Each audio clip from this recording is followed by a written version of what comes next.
Nesta segunda temporada, resgataremos legados deixados pelo Dr. Rômulo Ferreira.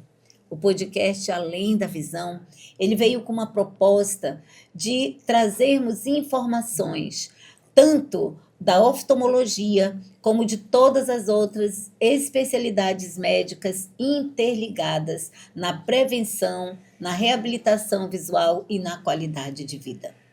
Os convidados de hoje são os professores doutora Estela Mares e doutor Antônio Sansevero.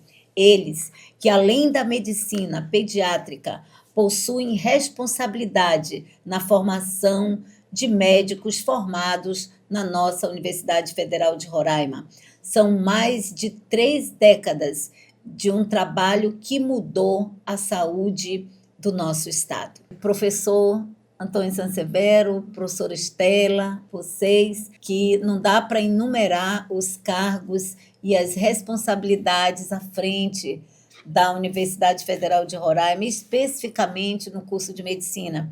Eu lembro do doutor Antônio, que ele era professor, depois tutor, depois ele foi coordenador, ele era tudo, e depois e o curso de medicina é campeão até em reitor, né? Porque já é o segundo professor do curso que tem reitoria. E sempre com apoio daqueles que mais trabalham. Eu digo que eu lembro do nosso professor lá de Recife, como é que é o nome dele? Fernando Menezes, né? Que ele contava com apoio de todo o curso. E o senhor, que eu acho que não deve ter gostado muito de ser pró-reitor, porque o senhor gosta de estar ali formando alunos, e eu imaginava, inclusive o doutor Rômulo dizia, eu acho que o Sansevero não vai gostar muito dali, porque ele gosta de formar vidas. E os alunos sentiam também muito a sua falta.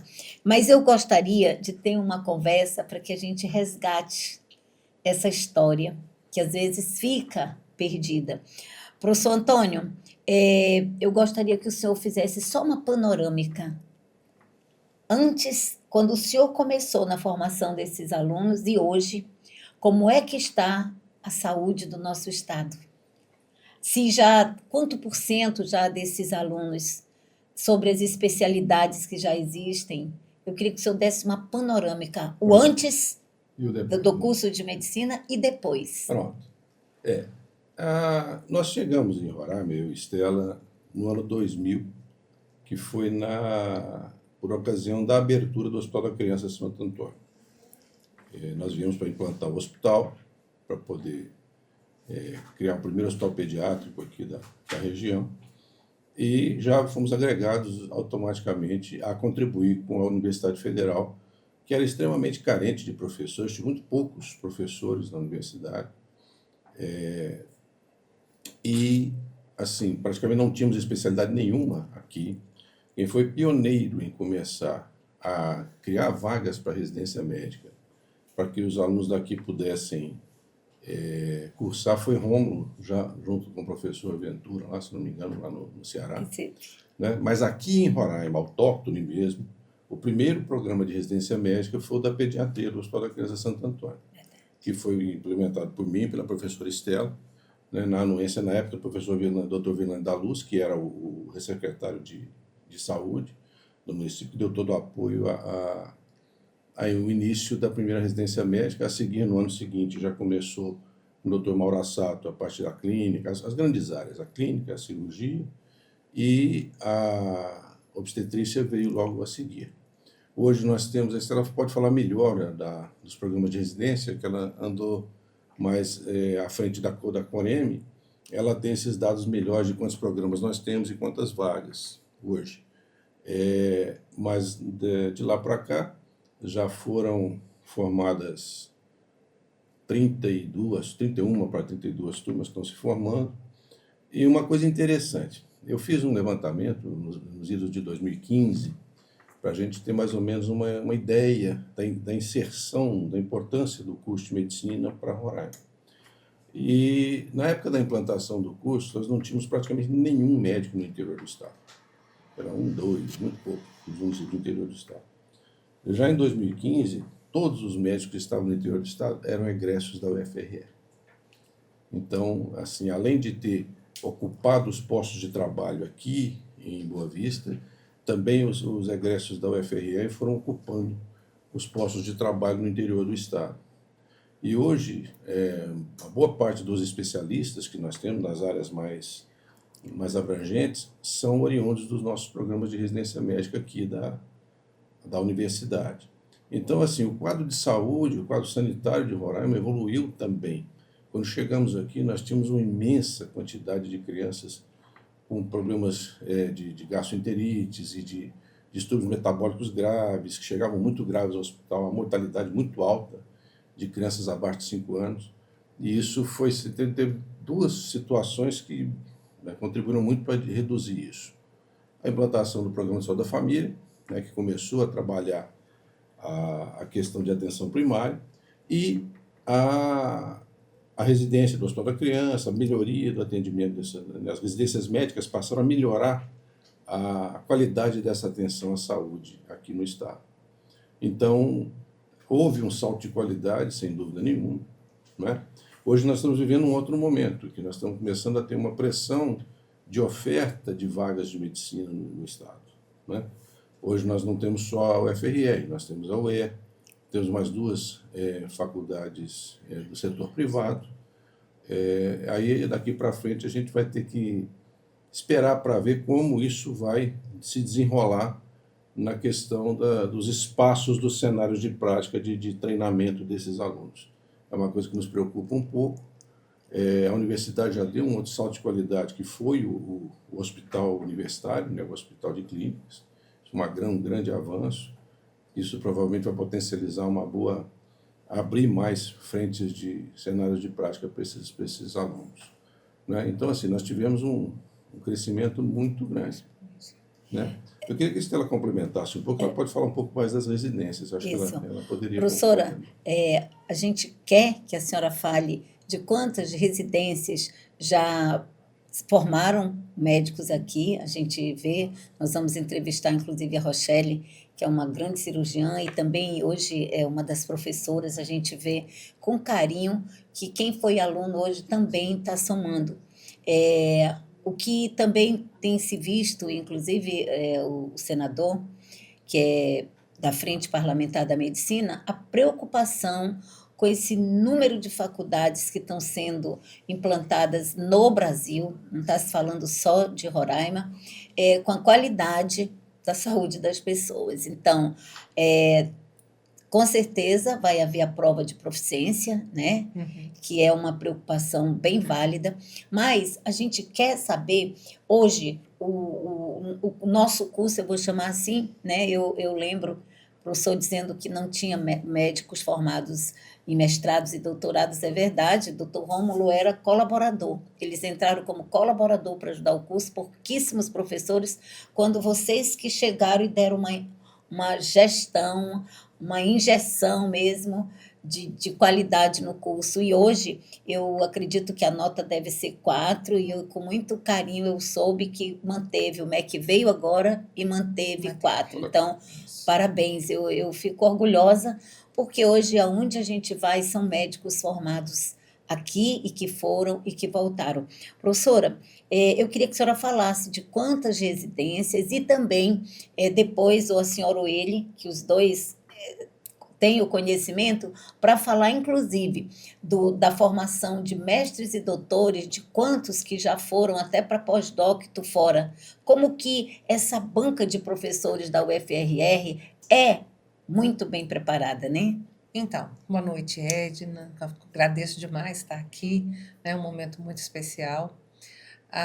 Bom, as residências médicas, hoje nós temos no estado, acho que, se não me falha a memória, porque a gente teve uma pequena mudança aí, mas em torno de 8 programas de residência médica, mais ou menos em torno de 100 vagas estão disponíveis, né, para residência médica aqui no nosso estado. Somando todas as vagas que nós temos, né, de segundo ano, de tudo, nós temos aproximadamente 100 vagas. Então, assim, isso contribuiu demais para a melhoria da saúde do nosso estado. Afinal de contas, hoje nós temos várias pessoas que estão aí dentro e fora, né, dos hospitais, né, alguns já estão até envolvidos com a política, né, trabalhando pela política na área da saúde, pelo nosso estado, como o Cláudio, né, o Francisco Cláudio, que está aí, um egresso da nossa escola e lutando pela saúde do nosso estado. Então, a gente tem muito orgulho dessa formação. Então, a gente começou pequeno nas principais áreas, mas hoje nós temos residência de medicina de família e comunidade, que é uma especialidade que precisa ser divulgada, que precisa ser dada a importância que ela tem. Né? Nós temos residência na área de ortopedia, na área de clínica médica, emergência, né? Anestesiologia. Nós temos a da pediatria, continua a pediatria.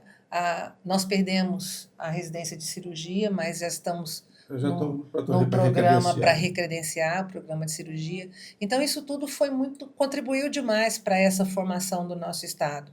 E, logicamente, uma pessoa que faz uma especialização, se ela tem alguma intenção de se tornar, e muitos dos nossos ex-alunos se tornaram professores da nossa escola, é nada mais natural, né, que o Procisa tenha vindo, que é o programa de mestrado que a gente tem na área de ciências na saúde, né, na nossa universidade, e isso estimulou também a vinda do mestrado para cá, a construção de um programa de mestrado também estimulou que as pessoas que já tenham feito a especialização também fizessem essa outra parte, né, se aprimorassem na parte do ensino, para conseguir ingressar na escola e estar mais preparado para esse trabalho dentro da escola.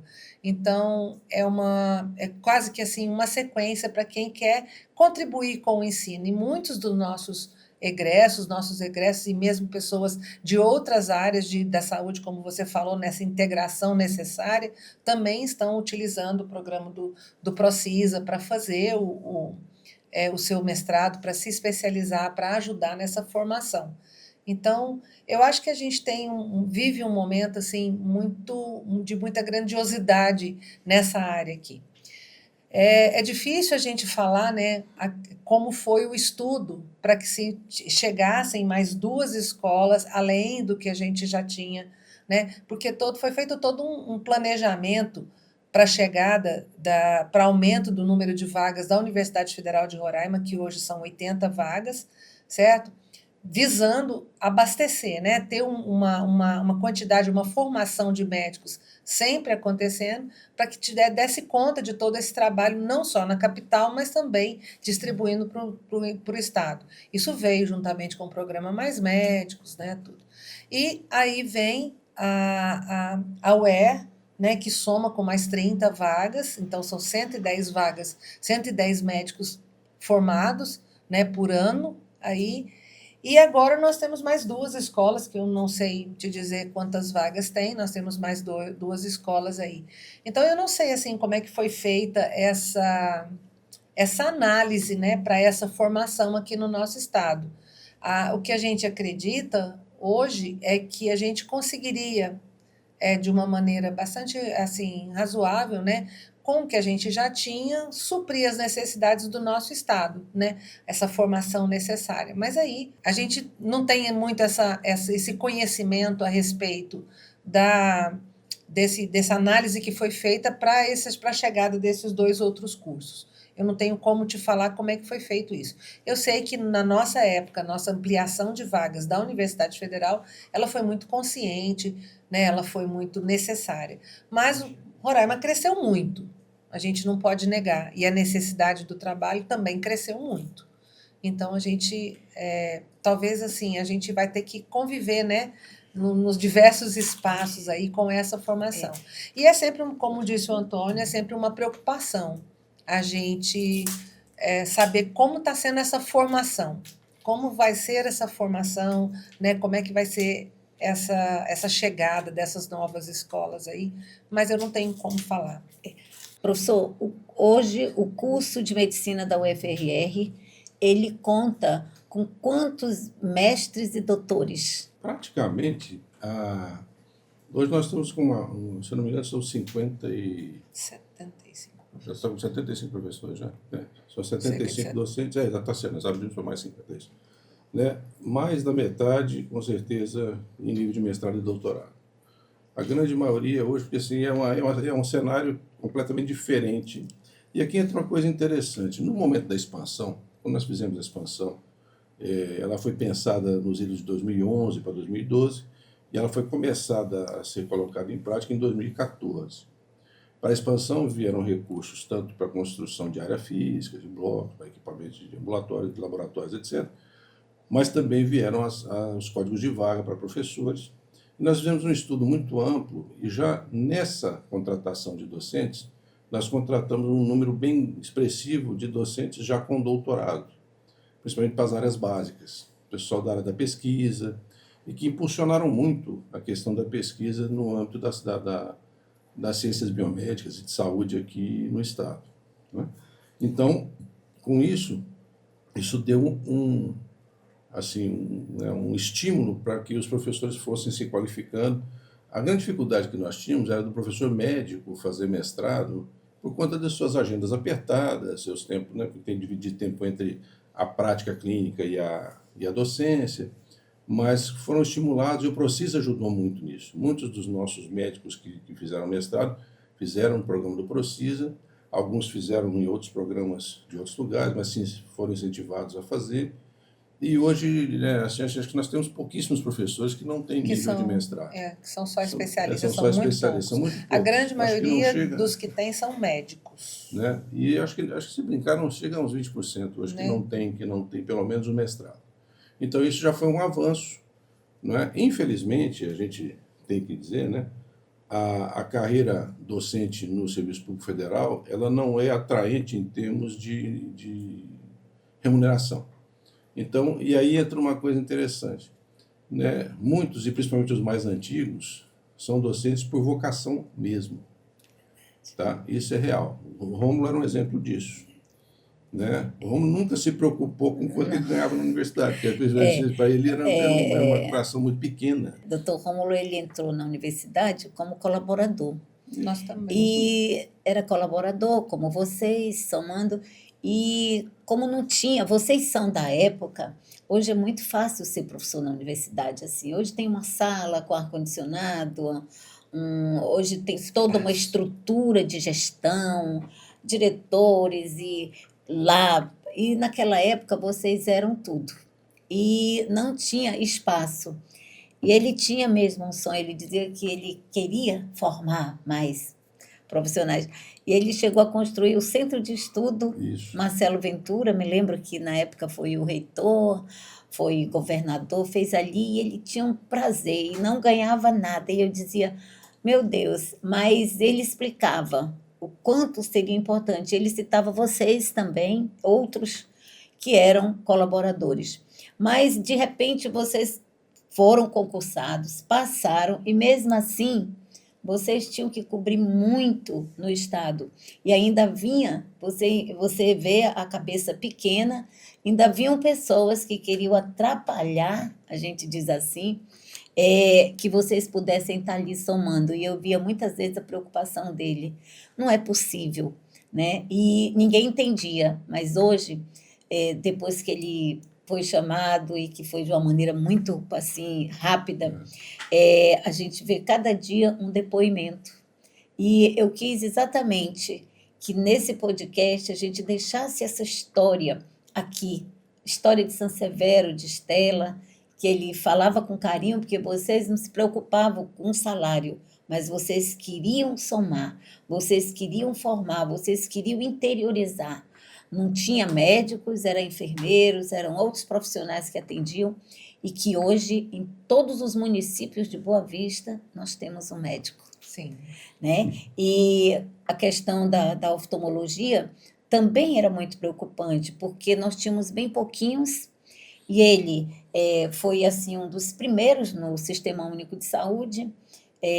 Até hoje nós atendemos o SUS, muito orgulho. Tem médico que hoje a formação nova, ela tem muito orgulho de dizer que que são primes, que são high ticket, são termos assim bem de luxo, um consultório de muito luxo, de tudo.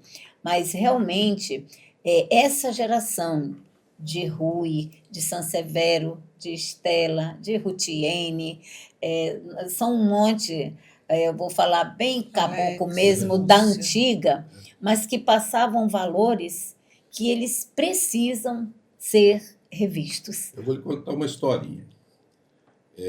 Nós tivemos, uma época no curso, estava muito turbulenta, e o Ministério, a gente tinha sido contemplado com o edital do Promed, que foi que permitiu que nós fizéssemos os mestrados fora, em educação médica. Eu fui para a Holanda, Rui foi, Jucineide foi para São Paulo. Nós tivemos um grupo de professores que se qualificaram em educação médica. E aí, após o Promed, lançaram o ProSaúde, que era um outro que previa recursos para quem estava fazendo mudanças curriculares mais voltadas para a comunidade. Aí, na primeira edição, nós estávamos num momento turbulento dentro do curso lá, e nós acabamos que não conseguimos mandar a proposta no prazo para o Ministério. E nós perdemos porque seguramente o nosso projeto teria sido contemplado. Aí, nessa época, para vocês terem uma ideia, a interlocução com o Ministério da Saúde, na época, o professor Francisco Campos, da UFMG, que estava na CEGEDES, e no DESTES era a Ana Estela, esposa do Haddad. Né? E eles vieram aqui a Roraima fazer uma visita, conhecer a proposta nossa e tal. Eu falei, o que o curso precisa? Aí nós fizemos, eles conseguiram um recurso mais ou menos do mesmo valor que era do ProSaúde, na época uma faixa de R$ 1.200.000, né, que deu para a gente renovar a biblioteca, dar um update numa série de questões nossas aqui, mas o engraçado da história não é esse. Para o ano seguinte abriu o edital do ProSaúde. Eu fiquei tão agoniado que antes da data limite, eu comprei uma passagem e fui levar em mãos o projeto no Ministério da Saúde em Brasília, no meu bolso. Fui lá, comprei, cheguei lá. Quando eu cheguei lá para entregar, os meninos falaram, o que o senhor está fazendo aqui, professor? Eu vim entregar o projeto. Não, mas eu podia ter botado pelo online ou pelo... Eu falei, não, o cachorro mordido de cobra tem medo de linguiça. Eu vim aqui entregar para garantir que nós não vamos perder o prazo. Todo mundo se admirou de eu sair de Roraima e pessoalmente eu vim aqui para isso. Mas eu soube dessa história, porque comentaram muito isso, né? Então, professor, veja bem, todas as áreas hoje da medicina, nós temos inclusive pessoas que são referências, se tornaram referências em várias especialidades. A oftalmologia, o que aconteceu? O que o senhor falou, a Fundação Altino Ventura tinha residência pelo CBO e, gentilmente, eu lembro, hoje foi contada a história como foi, né? Porque precisava ser tudo muito rápido, tinha que ter assinatura do reitor, não podia ser só do coordenador do curso, mas eles cederam gentilmente 2 vagas, mas a fundação era muito rigorosa e a gente comentando aqui, porque o doutor Rômulo nunca quis ser frente, ele sempre era da retaguarda. E isso criava um impasse muito grande, porque ele ia com a equipe, ele sempre trabalhou em equipe, ele sempre valorizou o que cada um fazia de bem feito. Muito embora toda aquela equipe era para ele, o objetivo era fazer com que ele fizesse uma medicina de ponta. E a oftalmologia, ela depende de muitas pessoas. E ele tinha esse sonho. E também foi por isso que disseram, com o dinheiro dele, ele que bancava, porque era muito rigoroso, o professor Alex Sibagé via para lá para aplicar a prova, às vezes aplicava lá na UFRR, numa salinha, mas às vezes era lá pela melhor estrutura, as provas iam para ser conferidas lá para evitar qualquer comentário de não ter a lisura. E assim, durante 5 anos, eles deram as vagas para Roraima. Veio gente de fora, mas na hora lá eles escolhiam, só podia ser, porque tinha uma cláusula para ser da UFRR, porque lá era oficial, eles podiam sair com RQE. Sim. Né? Então, formaram 5 especialistas que estão aqui. E Rômulo fez escola. Né? Ele fez mestrado lá com eles, né? Também. E o doutorado, faltou uma bobeirinha, parece-me que era só já para ele defender, que ele ia defender depois da pandemia. que ele foi fazendo, porque ele gostava mesmo de estudar. Os concursos públicos aqui, ele passava em todos. E aí, na hora que, para não ficar acumulado, ele tinha medo, ele já tinha que pedir demissão. E eu via que ele sempre ficava com a UFRR, que, na verdade, ele pegava aquele dinheiro e ele bancava, ajudava os alunos. Com Então, certeza. o salário da UFRR nunca entrou no orçamento. Era bem interessante. Ele, então, foi assim, ele fez o mestrado também, e 5 especialistas. Quando chegou na vez do Thompson, daí o contrato tinha terminado já, mas a fundação fez um aditivo e foram feitas as provas, foram poucas pessoas, o Thompson também tinha obrigação ali, porque, coitado, foi pressionado e tirou uma boa nota e também fez. Mas nós temos um orgulho, que vocês conhecem, o doutor Ricardo Mendes, Sim. Isso. foi um dos Ricardo. melhores alunos da retina, é um retinólogo de grande porte, tem uma família de 9 oftalmologistas, tem um serviço muito grande no Nordeste, mas ele tinha um compromisso espiritual, de gratidão. E quando o doutor Rômulo partiu, ele dizia, até o dia que o doutor Rômulo for chamado para o céu, porque ele vai para o céu, eu vou vir a Roraima. Mas no dia, quando ele viu a nossa dor, ele fez um outro propósito. Dona Edila, eu até a senhora morrer, eu vou ficar vindo em Roraima. E doutor Ricardo Mendes, ele continua vindo, ele tem o apartamento dele ali, que é o condomínio da titia, e nós continuamos com aquele trabalho silencioso do Dr. Rômulo, porque ele ainda pediu muitas coisas. Ele, antes de ser entubado, ele reuniu lá os médicos e ele fez umas confidências e ele pediu. Então, ele pediu que, se ninguém assumisse a liga que ele criou, ele não queria que morresse. E os alunos procuraram várias ajudas e tudo, mas realmente a liga toma tempo, se não é o professor lá. Mas todos os médicos, os 18 oftalmologistas, acolheram a liga.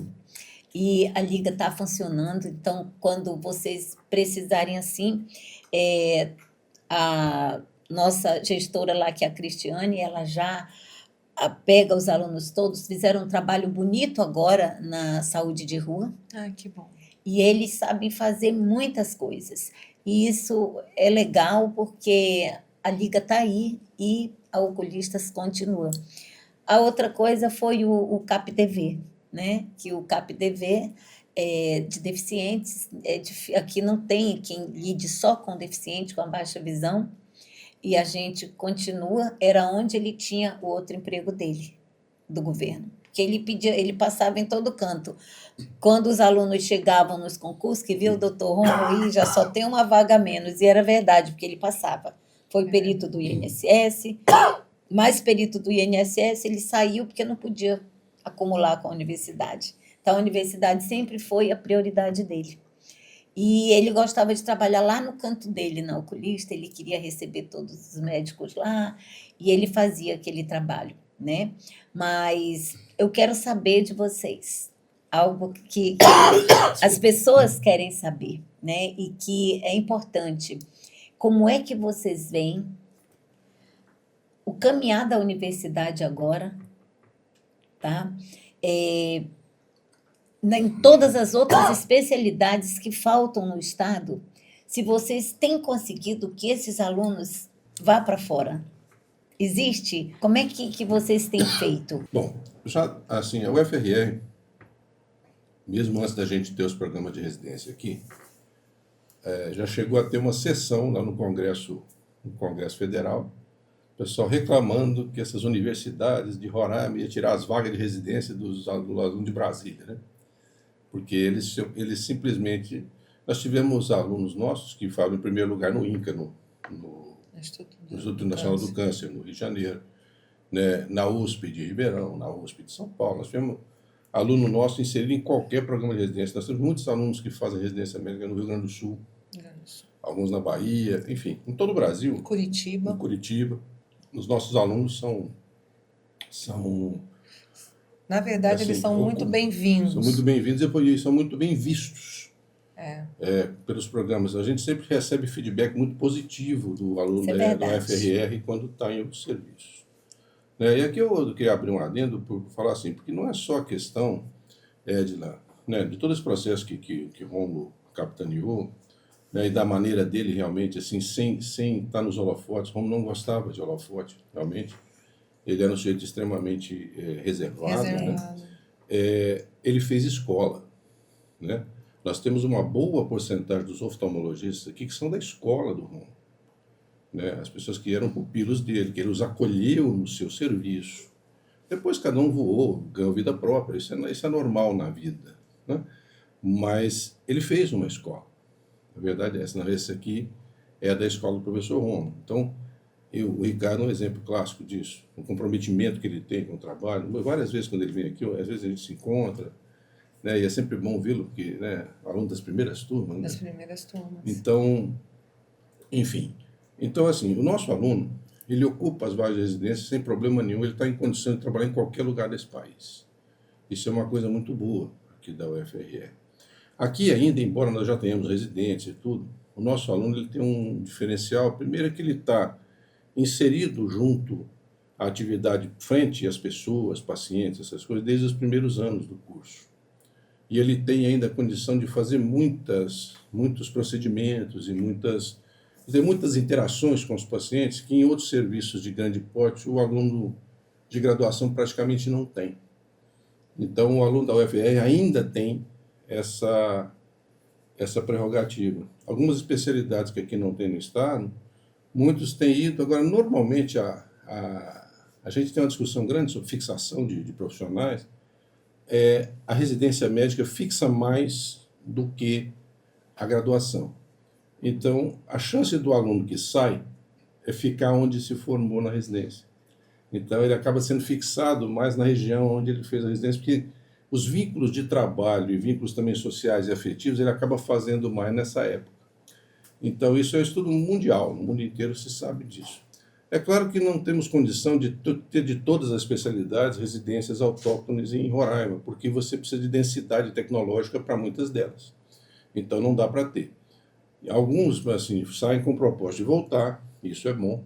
Como eu tive, por exemplo, o próprio André, que foi egresso do serviço de cirurgia nosso aqui, da universidade, foi fazer cirurgia pediátrica no Ceará e retornou. Mas por quê? Os vínculos familiares, afetivos, eles já estão aqui em Roraima. A família dele está aqui, então ele já veio e voltou para cá. E assim nós tivemos vários. Assim como né? na pediatria. Assim como na pediatria. Nós temos hoje vários especialistas que atendem no Hospital da Criança, por exemplo, são egressos. Nós temos cardiologista pediátrico, né? Nós temos E cardiologista foi mais pneumologista, foi mais a Caterine agora, né? E a Caterine foi para cardio agora de geral, de adulto. Geral né? de adulto. Mas pediátrica é a Darlene, a filha do Dalton. A Darlene. Dalton. Era Dalton. Doutor Dalton. Que era pediatra também. Então, nós temos intensivista, nós temos neonatologistas. Então, assim, a formação de especialistas também... a gente né? A própria Luciana, né? Que ela foi turmas. uma das primeiras turmas que fez pneumologia. Hoje ela é extremamente conceituada, uma pessoa né? muito querida dentro da nossa sociedade aqui, pelo todo o trabalho que faz. Então, nós tivemos, assim, uma gama nessa formação. Foi muito importante, né, essa formação toda que nós tivemos. Professora Estela, uma pergunta. Cotas de negros, de índios, como é que tá essas cotas na UFRR? Isso afeta o estudante público? Existe cota para quem estuda no serviço público e em escolas particulares? Como é que estão as cotas do curso de medicina? Eu vou deixar o ex-pró-reitor responder sobre cotas. Eu posso falar isso bem, porque eu conheço durante 4 anos. Né? Na realidade, existe uma política nacional de cotas, né, na universidade, e nós seguimos essa lógica. O problema da cota e o problema do SISU, e foi uma questão que nós colocamos na época, eu falei assim, o curso de medicina aqui, por exemplo, só metade das vagas são pelo SISU. Por quê? Porque nós queremos captar alunos que têm identificação com a região. E como Roraima é distante, é difícil achar voo e tudo e tal, vir até aqui para prestar a prova é mais difícil. Então, a maioria de hoje em dia, muitos dos nossos alunos são aqui de Roraima mesmo, fizeram a sua formação aqui, eu tenho família aqui, moraram aqui, etc. O que não era uma realidade no começo. 80% dos alunos eram de fora. Quando você vinha e tinha uma... Então, se você abrir pelo Encisu direto, você seguramente não vai ocupar essas vagas só com Roraima. Muito embora, um dos efeitos positivos do sucesso da Universidade Federal como um todo, e principalmente dos cursos mais destacados, como o da medicina, o direito, as próprias engenharias, foi melhorar a qualidade do ensino médio local. Antigamente, o pessoal precisava mandar os filhos para estudar fora, para poder tentar, né, chance nos vestibulares. Hoje em dia isso não é mais necessário. A formação feita em Roraima é excelente e eles conseguem competir de igualdade de condições em qualquer lugar do país. Isso foi um efeito positivo da universidade. Eu sempre falava isso. Na hora que você começar a ter os cursos de excelência, você vai puxar a qualidade do ensino médio.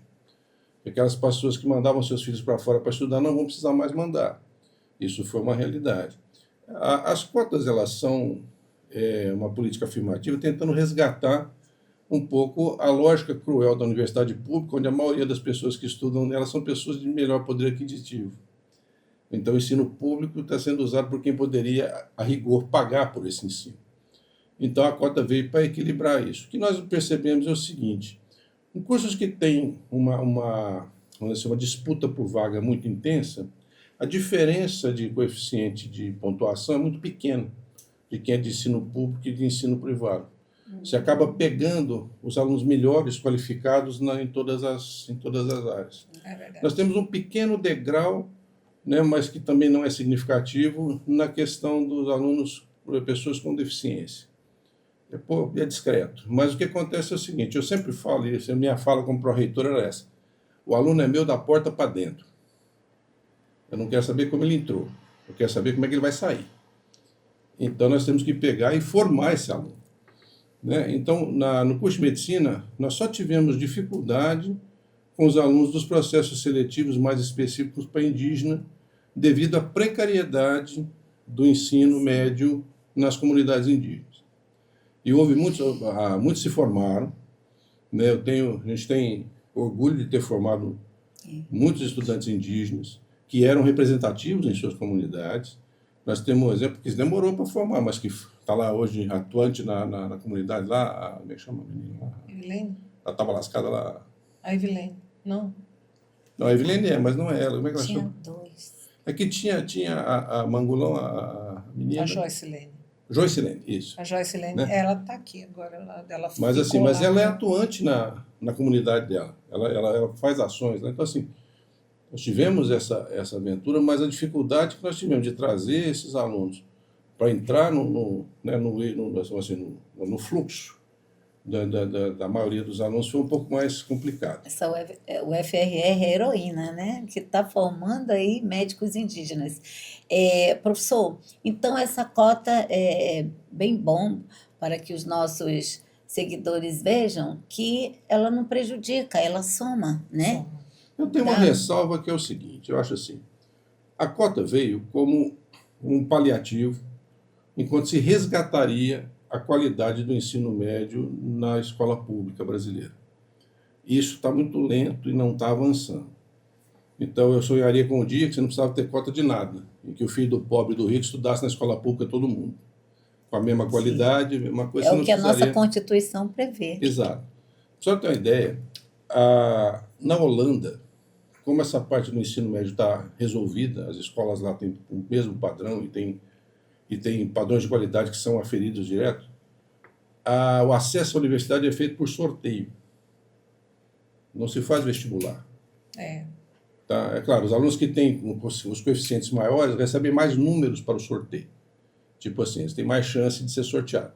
Mas é sorteio, eles vão fazer a maneira mais justa e menos desigual de fazer. Porque todos são muito bem Porque todos preparados. são muito bem preparados, exatamente. Entendeu? Então você vê, para chegar num nível desse, você tem que ter um nível educacional no país. É claro que a Holanda é um país desse tamanhozinho, né? Então é mais fácil você calibrar isso e não há desigualdade tão brutal quanto nós temos no Brasil. Entendeu? Mas assim, o que nós devemos sempre estar discutindo, e eu discuti isso muito na universidade, é fortalecer o ensino fundamental e médio cada vez mais, para que cada vez menos a gente precise das cotas. Mas enquanto isso não ocorre, a cota é necessária. Puxa, Né? quantas informações importantes. O vestibular para medicina acontece uma vez por ano. Na UFRR, sim. Na Uma vez por UFRR, ano. sim. Na UER, não, né? A UER Não, acho que é tem só duas trimestral. entradas, não sei. Na UFRR. Então, é uma vez por ano. E existem vagas residuais que têm outros meios de entrar sem ser pelo vestibular? Existem vagas que podem ser feitas, por exemplo, transferência, vagas ociosas, chamadas vagas ociosas, né, dentro do curso, que podem ser ocupadas. Então, às vezes, por exemplo, você tem segundo ano, houve alunos que ficaram, alunos que às vezes passaram em outros lugares e foram embora, existe uma vaga, e existe sim uma seleção, um processo seletivo específico para ocupar essas vagas que estão chamadas vagas ociosas. Tá? Então, existe uma chance de entrar, mas é um processo seletivo também, né? Através de um processo seletivo, cheio de critérios avaliados. Com critérios, com avaliação, com tudo. Não é assim, solto. Professor Sansevero, olha a idade dele, viu? A gente não vai espalhar, mas vocês viram que já tem mais de 3 décadas de ele aqui no estado de Roraima, fazendo acontecer a qualidade da saúde do nosso estado. Professor, eu queria que o senhor dissesse para a gente o que o senhor teria de mensagem, o que o Dr. Rômulo, quando conviveu com o senhor, com tantos trabalhos, mesmo que assim na retaguarda, né? Mas o que o senhor teria para dizer, o que ele possa ter deixado de ensinamento no convívio diário com os colegas? O Rômulo, eu me lembro que eu sempre comentava isso com ele mesmo, né? Eu falava que o Rômulo era o último romântico, né? Porque o Rômulo, ele tinha aquele ideal romântico mesmo, ou seja, né, do fazer as coisas por amor, né? O Rômulo, ele tinha amor ao que fazia. E ele era uma pessoa muito doce, muito assim, muito cordato. Então ele gostava muito mais da interação com os alunos, para que ele pudesse passar para eles esses valores, esse olhar mais ético. Ele era um sujeito extremamente preocupado com isso, né? E nós precisamos cada vez mais. A medicina, assim, o mundo está vivendo uma crise ética, né? Não é a medicina. O mundo está vivendo uma crise ética. Nós estamos numa crise hoje de hiperexposição, as pessoas estão fazendo muito hype, né? E isso, assim, as pessoas estão esquecendo um pouco os limites éticos de você lidar com certas coisas. O Rômulo tinha muito cuidado com isso, né? Ele tinha muito cuidado, né, com o importante da sua postura como médico, da sua atitude frente ao paciente, né? De como ele sempre falava das sementinhas que ele gostava de colocar pelo caminho para deixar. Mas assim, esse é um ideal romântico, né? Porque a gente acha que quando a gente é apaixonado por aquilo que faz, que essa paixão vai contaminar os outros.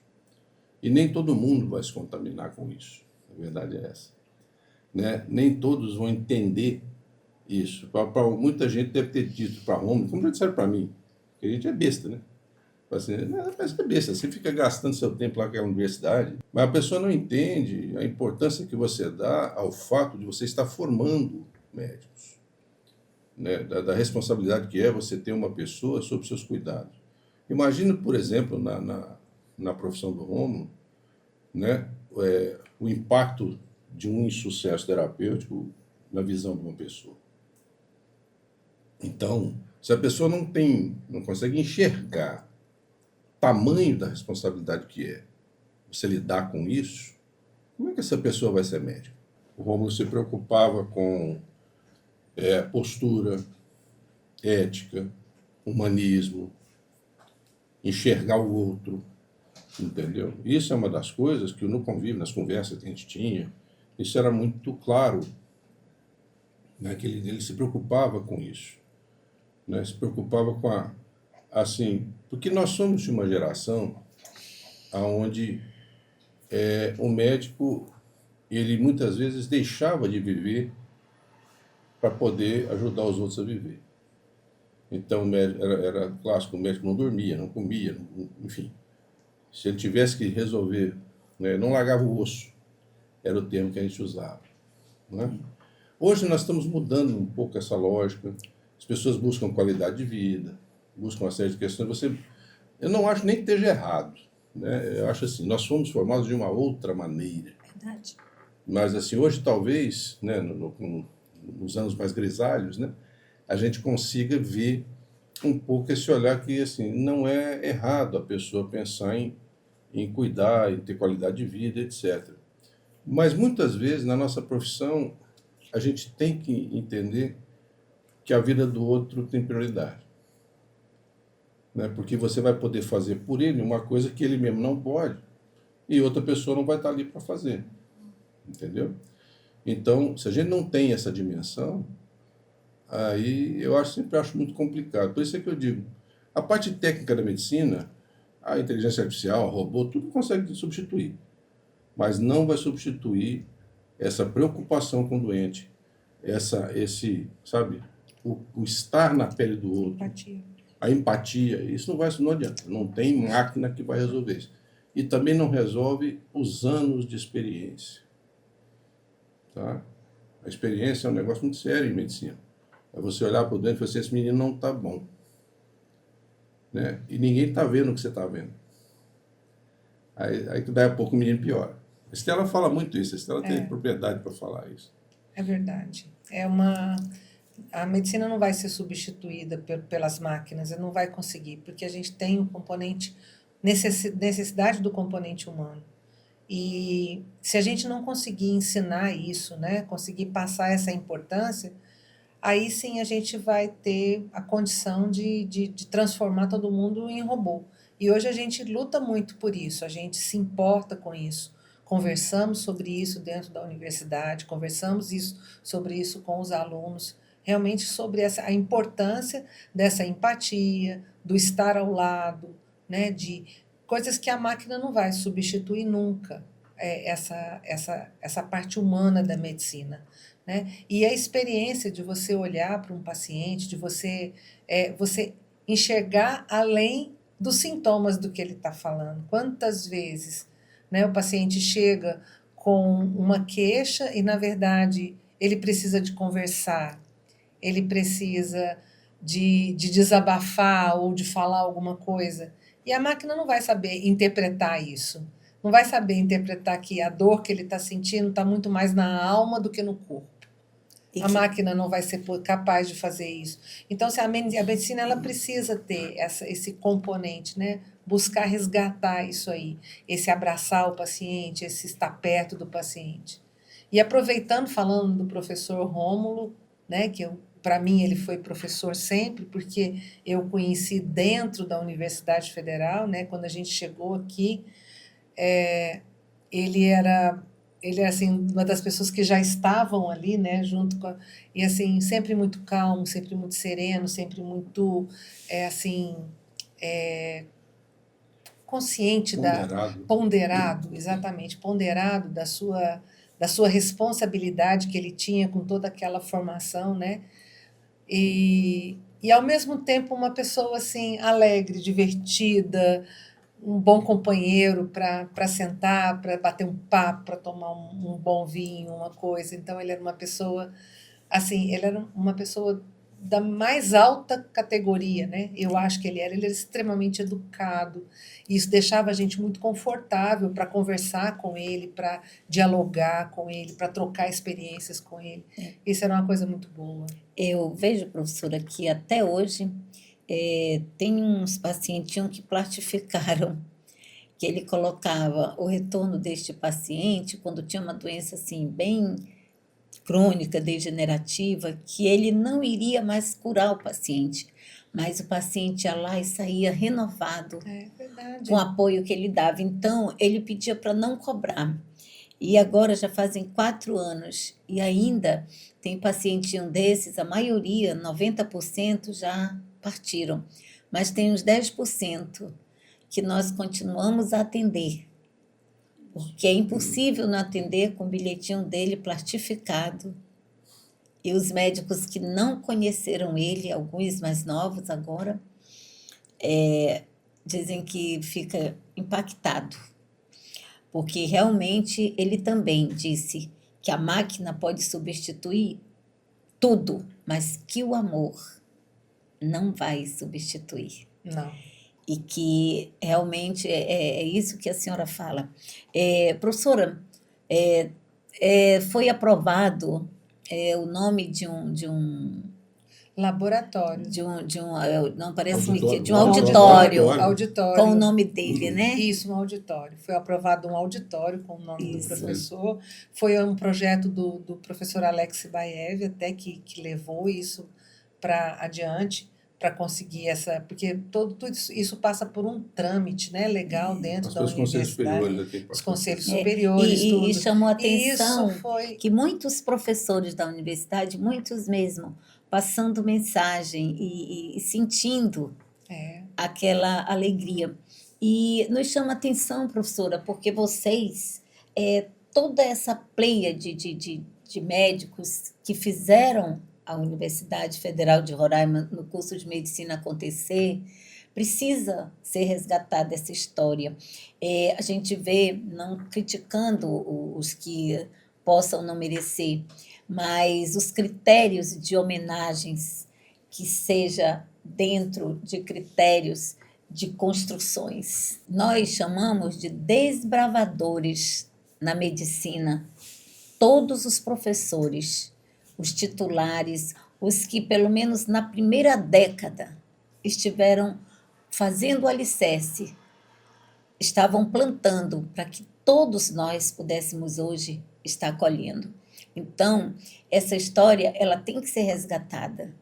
E é por isso que a gente disse que ia muito além da visão, para conhecer esses lugares. E a UFRR, que foi um lugar que o Dr. Rômulo esteve, na hora que o curso foi aberto, ele foi chamado como um professor colaborador. Me lembro que era a Marília, Marisa, que ali, eu lembro, né, estava o Mauro Assato, o Rui Guilherme, e eu devo estar esquecendo alguns também, né, que já a idade, mas de dizer assim, que essa construção de valores, do trabalho seja... A minha outra pergunta é que sempre tinha os trabalhos sociais com os acadêmicos de medicina. Vocês pararam aquelas feiras que iam em vários lugares fazer atendimento? A senhora lembra daquele trabalho tão bonito? As feiras de saúde. Isso. Ainda existe, professora? Não, faz tempo que a gente não Pararam. Hoje tem ações que o pessoal Mas o faz pessoal- mais pelas ligas, né? Isso, hoje temos As feiras ações de pelas saúde ligas. foram substituídas Pelas ações das ligas. Ligas de pelas ligas. como a Quantas Liga de ligas Oficial. nós temos hoje na universidade? Agora é um bocado. São um muitas. bocado, são muitas. Temos, olha, deixa eu ver, tem a pediatria, gineco, a clínica, Cirurgia, trauma, cirurgia de trauma, oftalmo, oftalmo, fiota. tem, já falei aqui.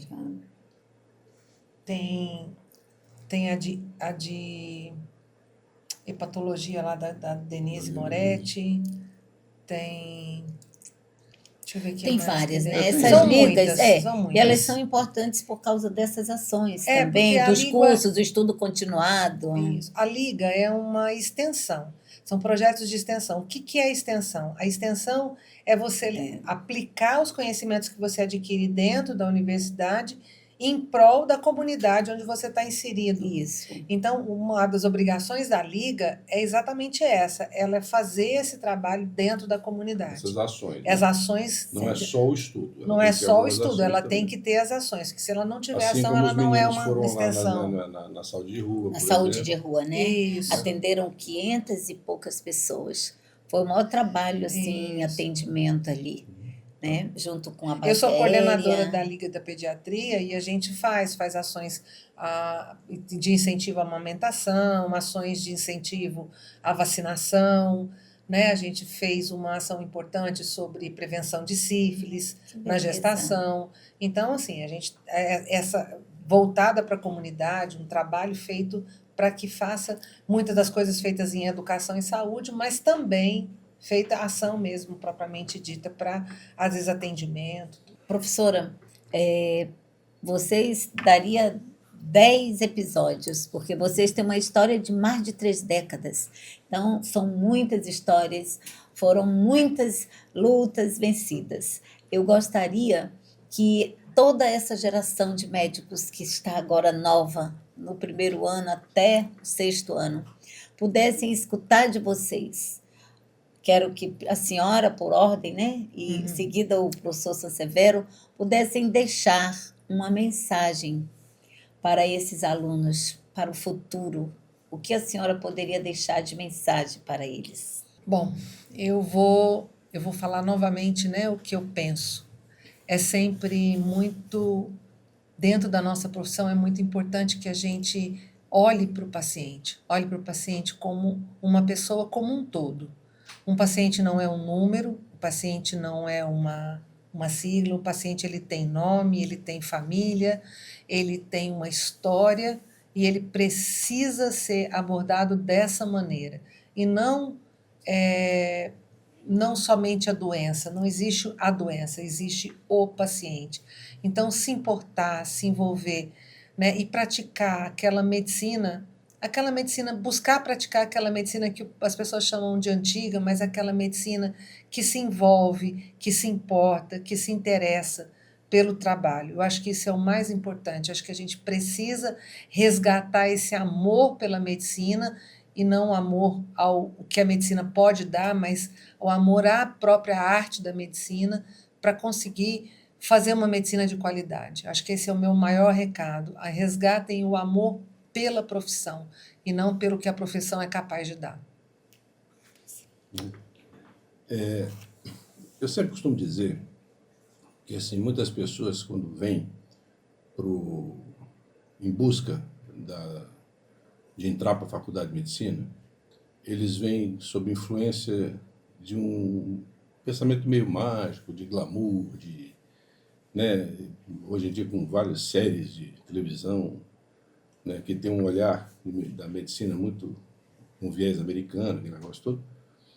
Mas a gente não pode esquecer que o que eu diria para os alunos é o seguinte: nós estamos a serviço. O médico está a serviço da humanidade. Ok, nós ocupamos um lugar na sociedade de destaque. Em que sentido? Todos olham para o que a gente faz. Todos têm olhos para o que o médico faz. Você tem uma situação de saúde na sua família, você está angustiado com um parente doente. Quando chega o médico, a tranquilidade chega. Assim, chegou o médico. Né? Então, isso é uma responsabilidade muito grande. Então, o médico não pode esquecer que ele está a serviço. A nossa profissão está a serviço de gente, das pessoas. Não é? Independente se você atende no serviço público, no serviço privado, o seu tratamento com o seu paciente é o mesmo. Assim como a conduta é a mesma, a maneira que você vai operar é a mesma, é sempre a mesma. Porque gente é gente, e você está a serviço de gente. E quando você está a serviço, você tem que entender o mundo das pessoas que você se propõe a tratar. Não é? Eu sempre conto uma história minha que me impactou muito na minha vida como médico.